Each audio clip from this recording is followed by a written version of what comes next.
दंड प्रक्रिया संहिता सीआरपीसी की धारा 61 सेक्शन 61 में समन के प्रारूप को परिभाषित किया गया है। धारा 61 समन का प्रारूप। न्यायालय द्वारा इस सीआरपीसी 1973 के अधीन जारी किया गया प्रत्येक समन लिखित रूप में और 2 प्रतियों में उस न्यायालय के पीठासीन अधिकारी द्वारा या अन्य ऐसे अधिकारी द्वारा जिसे उच्च न्यायालय नियम द्वारा समय समय पर निर्दिष्ट करे, हस्ताक्षरित होगा और उस पर उस न्यायालय की मुद्रा लगी होगी।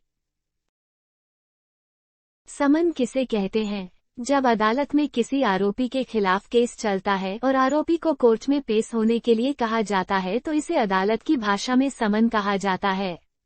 दूसरे शब्दों में कहें तो समन एक कानूनी नोटिस है जो सिविल और आपराधिक मामलों में जारी किया जाता है। समन में अदालत किसी आरोपी को व्यक्तिगत रूप से पेश होने के लिए कहती है।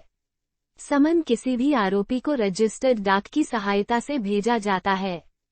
जब ये समन आरोपी को मिलता है तो उसे उस पर हस्ताक्षर करने होते हैं। अगर किसी व्यक्ति को समन आए तो क्या करना चाहिए?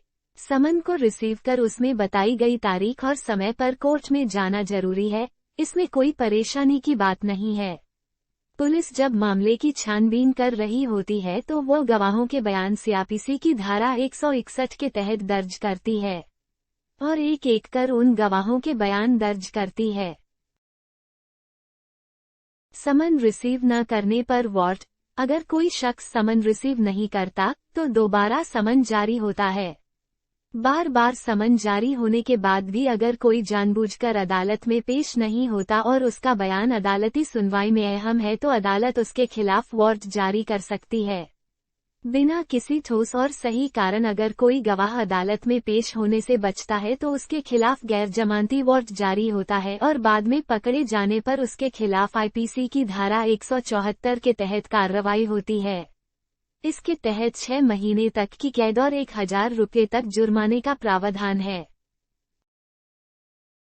अगर कोई गवाह समन रिसीव करने के बाद अदालत में किसी विशेष कारण से पेश होने में असमर्थ है तो वह अदालत को लेटर लिखकर कारण बता सकता है या फिर अपने वकील के जरिए छूट ले सकता है। फिर उसकी पेशी के लिए अगली तारीख लगाई जाती है, लेकिन जो कारण अदालत को बताया जाए उसके पक्ष में सबूत होने चाहिए। सरकारी गवाहों के प्रति कोर्ट का रवैया काफी सहयोगात्मक होता है। कोशिश होती है कि गवाह को एक ही तारीख में फ्री किया जा सके। अगर गवाह ज्यादा महत्वपूर्ण नहीं है तो अभियोजन पक्ष की सहमति से उसे अदालत ड्रॉप भी कर देती है। और ऐसे ही इंटरेस्टिंग टॉपिक के लिए आप मेरी आईडी को फॉलो करें, चैनल को सब्सक्राइब। Thank you.